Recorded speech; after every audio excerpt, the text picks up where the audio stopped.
And as a result of that work, I became involved. Frank Popper, who I think is well known here as well, invited me to do a piece for Electra, which was a major exhibition of art using electronics and electricity, just a complete survey, historical survey. And at that time I developed the first sort of real art project of any richness of mind, which was called La Plaisir du Texte. And it was taking that phrase, which comes from Roland Barthes, who talked about the pleasure of the text, la plaisir du texte, to la plaisir du texte, the weaving of the text. Taking Barthes' central idea and my own ideas from way back, actually even in the 60s, of the fact that the author of a work is as much the viewer of the work as the artist, that it is this interaction that generates the meaning.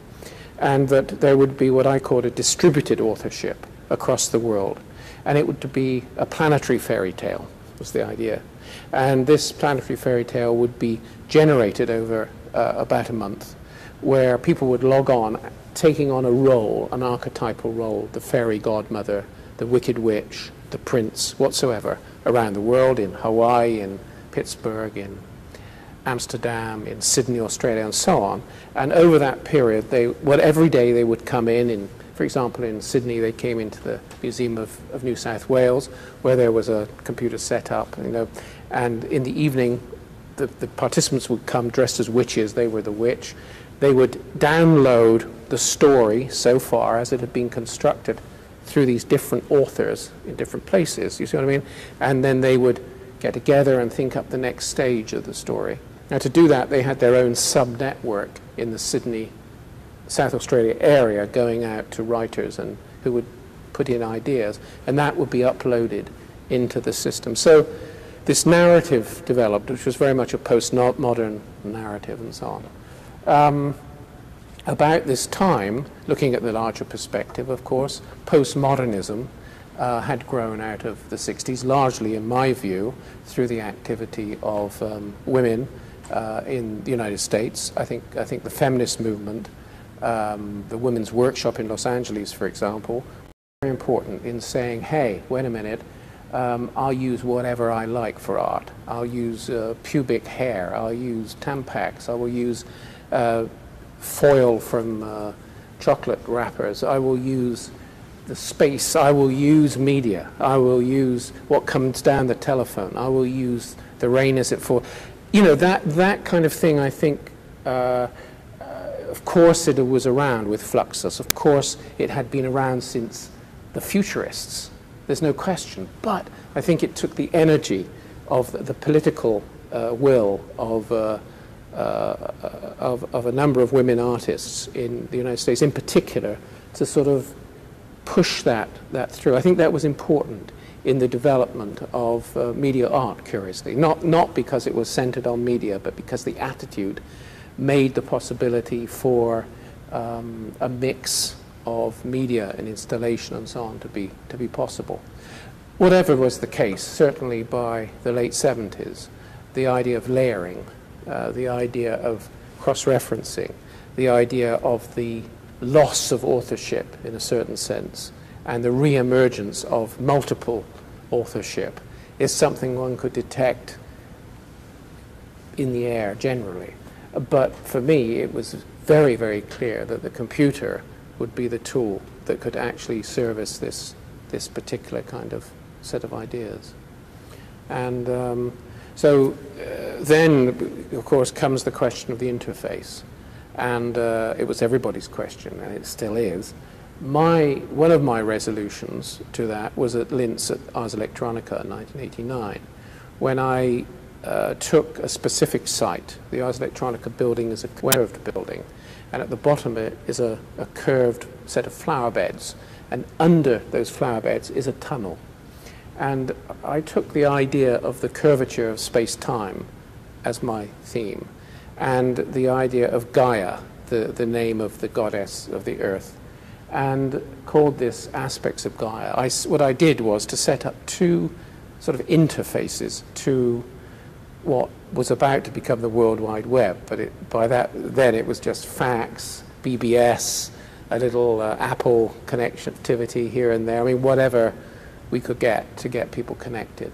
But I put out a call for images and for text, poetry, about the Earth.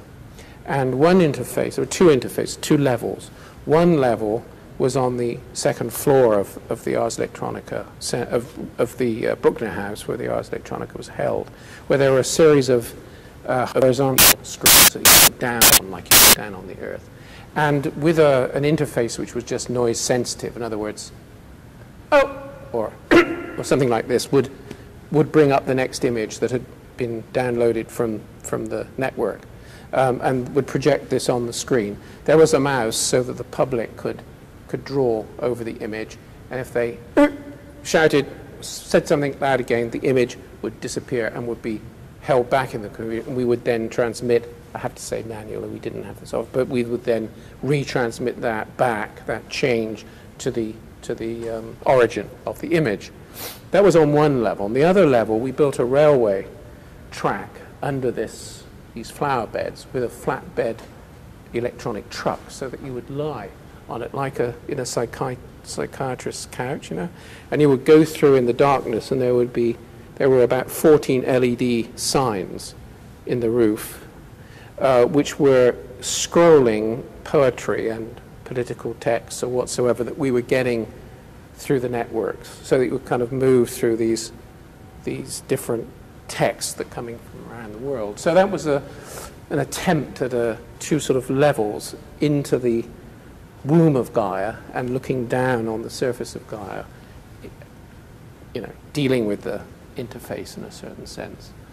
And then, I mean, there have been lots of other projects I've been involved in. I just trying to look at a sort of overview of stages of development, first of all, in these particular works that I was developing. And then more recently at V2, which is a center in Holland, I just had one night, 24 hours, of every conceivable way of transmitting image and text and sound, see you, see me, video phone, fax, BBS, the beginning of internet. This was 93. Well, there was internet, but not so widespread use, of course. Over looking at what I call telenoia, which is an article about which I wrote, and it's been translated for Intercommunication magazine, journal. Telenoia meaning the celebration of telecommunications as distinct from paranoia, which is the sort of miserable state that a pre-telematic culture inflicted on us with its industrialization. So telenoia would be a celebration, and the idea was that we would celebrate the 8th day of the week. So we generated like a massive fax, many meters long, which we faxed to the Ministry of Culture in Amsterdam, saying, let there be an 8th day of the week when we can celebrate telenoia.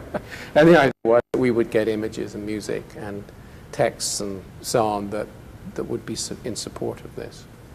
How does this fit within the way things were working generally, which is what you're asking? Well, I mean, the provenance goes back, in my view, to the futurists. Now, it's not very politically correct to talk about the futurists.